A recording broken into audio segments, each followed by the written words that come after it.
Welcome to Web Handling. My name is Dave Roysam. I am super excited to begin a new series called Weighty Words.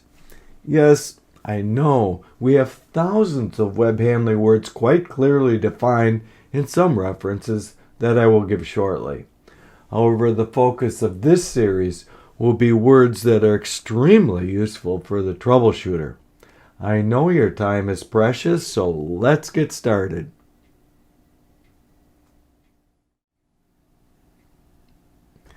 Let us begin with the familiar, or what should be familiar anyway. That is, defect names. For example, originally, the word core crush was applied to any defect whatsoever where the core was crushed in any manner. A couple of decades ago, it became very useful to distinguish subcases based upon the load that caused the core to crush. That load could come from winding, such as case 1, or handling, such as case 3. Then there is the much rarer but sometimes more severe case 2, where the load comes from chemical or thermal shrinkage. An example there is the crushing of cores when hot BOPP film is wound. Here, the authority of the winder to counter thermal and chemical shrinkage is so tiny that to even consider the winder may be more distracting than useful. Authority is the first word which we will define in this series beginning in the next clip. Those of you who are familiar with my Web 101 training will easily recognize there is more than one kind of telescope. Each telescope subtype has a different remedy list. And since wrinkling is the largest cause of waste, delay, and complaint in the web industries, everyone should know that a wrinkle's not a wrinkle's not a wrinkle. There are about 20 kinds of wrinkles, each having their own remedy list. We even have a free internet app to help you find the right subcase and thus the right remedy list. This app is so easy that an operator can use it.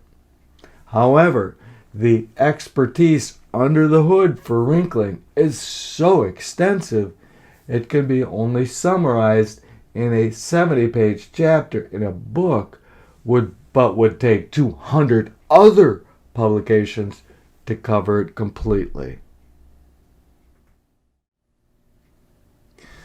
I have written dictionaries for most of the 10 books I've published. However, the most useful are found in these two must-have books. The Ultimate Role in Web Defect Troubleshooting Guide is an encyclopedia of the proper names for some 500 defects. Also included are commonly used aliases and synonyms for these defects. The Troubleshooting Guide and the Web Handling Handbook both have easy-to-use dictionaries of more than 1,000 words. So, how do words originate and then evolve? Obviously, words may be invented when new subjects arise.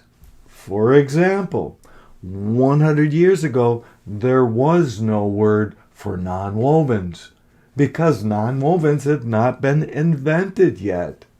Similarly, nonwoven defects did not have names because there was no nonwovens to be defective.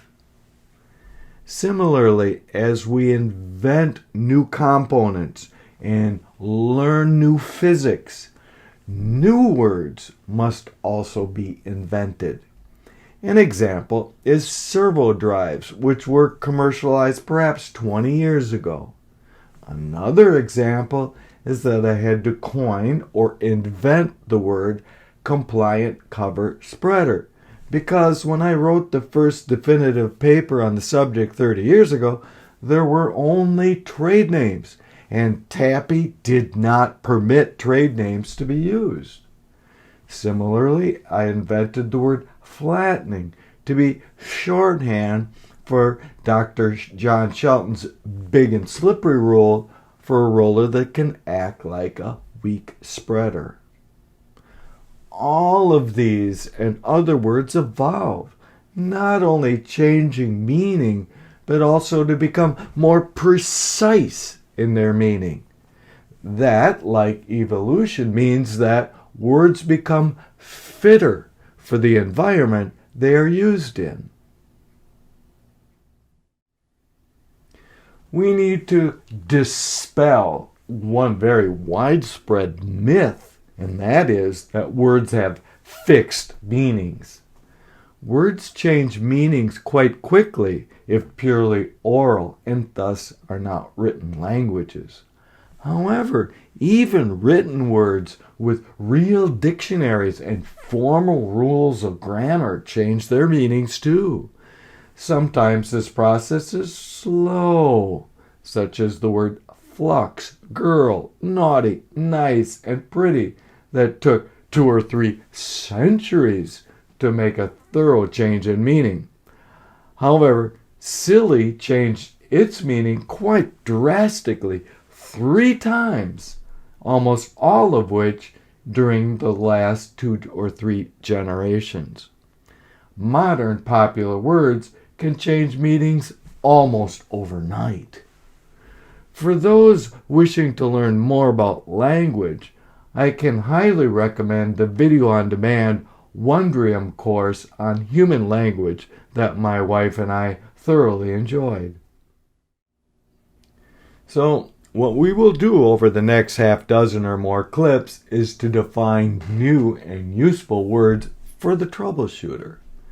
While they are not exactly invented from scratch, they are co-opted from common usage and refined to be much more precise in meaning and tailored for use in web handling. Stay tuned and you will see why these words are so useful for everyday work. Thank you so very much for joining me in this Weighty Words mini-series. Join me next week where we will introduce the word authority and how troubleshooters can use the word authority to rank remedy options in terms of strength.